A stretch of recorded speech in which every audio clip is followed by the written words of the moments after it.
को लेकर जितनी फंडिंग होनी चाहिए वो कम क्यों की है? 10 साल से ऊपर हो गई सरकार को।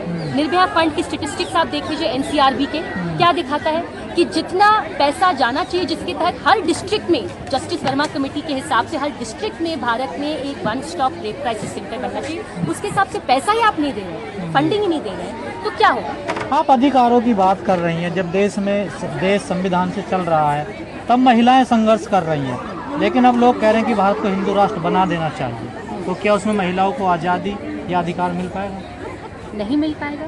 हमें पता है कि जहाँ पर भी इस तरीके से सोच विचार हावी है और ये दिखाने की कोशिश की गई है कि हिंदू समाज बहुत ही गैर बराबरी पे टिका हुआ समाज है, वो सरासर झूठ है। एक बड़े हिस्से की महिलाएं जो संघर्ष में हैं, जो पीड़ित हैं, उनको भी ये पता है। तो हिंदू राष्ट्र बनाने में किसी भी आम महिला का फायदा नहीं है। हिंदू राष्ट्र उत्पीड़न, शोषण को छुपाने में ही लगा रहता है। आपको एक तरफ देवी भगवान का रूप दिखाएंगे और दूसरी तरफ आपके उत्पीड़न पर विमर्श भी नहीं करने देगा। इनफैक्ट जो विमर्श करने के लिए उठ के आते हैं उनको वो एंटी नेशनल घोषित कर देते हैं, उनको कहते हैं कि ये हिंदू धर्म के खिलाफ है। ठीक है, अगर कोई औरत अपने बेसिक राइट्स को लेकर आवाज़ उठा रही है कि मेरा एफआईआर दर्ज क्यों नहीं हुआ, या मैं 10-15 साल से कोर्ट कचहरी के चक्कर लगा रही, मुझे न्याय क्यों नहीं मिल रहा, मेरे बच्चे भूखे क्यों हैं, मेरी बच्ची के साथ रेप क्यों हुआ, ये सवाल उठाना अगर गैर कानूनी हो जाता है, गैर राष्ट्रवादी हो जाता है, गैर हिंदू हो जाता है, तो हमें उस तौर पे हिंदू राष्ट्र नहीं चाहिए। दूसरी बात यह है कि हमारे सांविधानिक ढांचे में, भारत की सांविधानिक राष्ट्र में कुछ कमजोरियां हैं और कहीं ना कहीं उन कमजोरियों का भी हम बोझ आज के दिन इतने साल बाद भी उठा रहे हैं। आप बस इस बात को सोचिए, जब संविधान भारत का बना और लागू हुआ तो एक फंडामेंटल राइट, जो राइट टू एजुकेशन था, वो फंडामेंटल राइट्स में नहीं डाला गया, वो हमारे देश के डायरेक्टिव प्रिंसिपल्स में डाला गया। और राइट टू एजुकेशन एक्ट फिर कब आता है?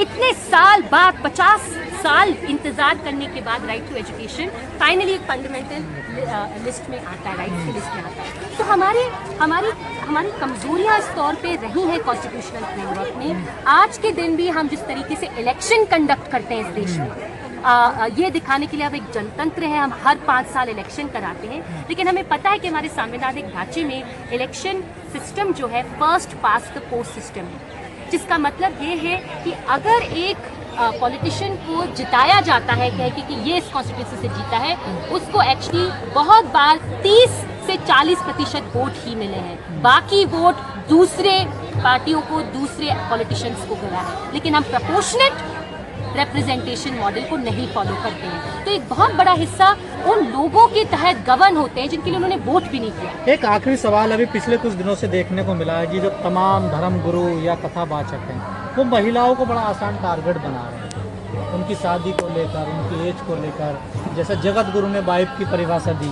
तो ये क्या महिलाओं की जो थोड़ी बहुत आज़ादी मिली है, महिलाएं बाहर आएँ, क्या उन लोगों को पसंद नहीं आ रही? बिल्कुल नहीं पसंद आ रहा है। और ये सिर्फ देश की कहानी नहीं है। आप देखिए अमेरिका जैसे देश में, जहाँ पे कहा जाता है कि वो हमसे बहुत आगे हैं आधुनिकता को लेकर, विमेंस राइट्स को लेकर, अबॉर्शन के राइट्स को कर्टेल किया गया है ट्रंप के एडमिनिस्ट्रेशन के तहत। बहुत सारे ऐसे काले कानून लागू किए जा रहे हैं। जर्मनी को देख लीजिए, ऐसे बहुत सारे देशों में जो इंक्रीजिंगली कट्टरवादी, रूढ़िवादी पार्टियां हैं, उनका जो अथॉरिटेरियन गवर्नमेंट्स है, वो उस तरीके से एक बड़े हिस्से महिलाओं के अधिकारों को खत्म करने का पूरा प्रयास चल रहा है। हमारे देश में तो इसकी और भी लंबी कहानी है और बाकी जगह भी ये हो रहा है। मुझे लगता है इसलिए भी ईरान पे फिलिस्तीन में इस तरीके से भी जो हमला हुआ है साम्राज्यवादी ताकतों का, वो कहीं ना कहीं चेहरा दिखाते हैं कि वो उन महिलाओं को, खास करके ईरान की महिलाओं को आज़ाद करने के लिए ये संघर्ष चल रहा है, ये युद्ध लड़ा जा रहा है। ऐसा कुछ नहीं है। ये पूरे विश्व में यूएस के डॉलर के डोमिनेंस के लिए ये लड़ाई लड़ी जा रही है। पश्चिमी वेस्ट एशिया के देशों पर हावी होने की ये लड़ाई है, ताकि उससे फिर अमेरिका पेट्रोल इकोनॉमी को चला सकता है, कब्जा करके। मैम एक सवाल, सर्वप्रथम तो आज मातृशक्ति महिला दिवस के शुभ अवसर पर समस्त मातृशक्तियों को नमन। आज मोदी गवर्नमेंट में, मोदी सरकार में मातृशक्ति कितनी मजबूत है? मजबूत नहीं है। मुझे लगता है अगर आप जाके देखें राजधानी दिल्ली में ही पूछ लीजिए किसी भी कंस्ट्रक्शन फीमेल वर्कर को क्या उसको न्यूनतम मजदूरी मिलती है।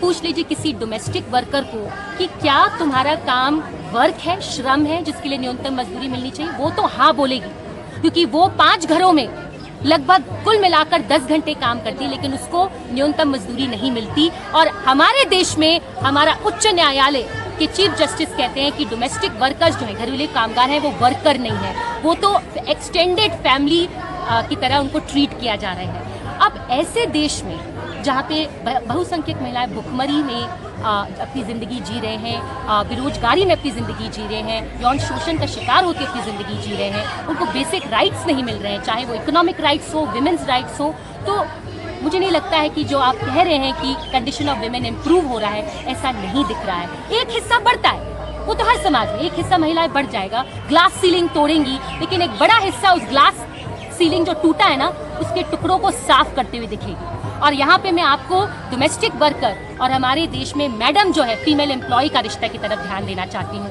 हमारे बहुत सारे अमीर परिवारों में जो महिलाएं बाहर काम करने जाती हैं प्रोफेशनल जॉब्स में, वो अपने घर में डोमेस्टिक वर्कर एम्प्लॉय करती हैं ताकि उनका घर का काम वो डोमेस्टिक वर्कर करे। और हम क्या देखते हैं कि जबकि वो मैडम अपनी ज़िंदगी को, अपने करियर को बनाती हुई दिखती है, उसी जेंडर मतलब महिला ही एक दूसरी महिला जो है कमर कस काम कर रही हैं और बिना न्यूनतम मजदूरी के, और बहुत बार भयंकर फिजिकल शोषण के तहत भी कर रही है। तो मुझे लगता है आपस में जो महिलाओं की गैर बराबरी है उसको भी समझने की पूरी कोशिश अंतर्राष्ट्रीय महिला दिवस में किया जाता है, ताकि हम और भी मजबूत आंदोलन खड़ा कर सके। जो बहुसंख्यक महिलाएं उनके मुद्दे केंद्र में आए, सिर्फ कुछ महिलाओं की हम कह सकते हैं स्वतंत्रता की लड़ाई नहीं है, सारी महिलाओं की मुक्ति की लड़ाई है। बहुत बहुत शुभकामनाएं।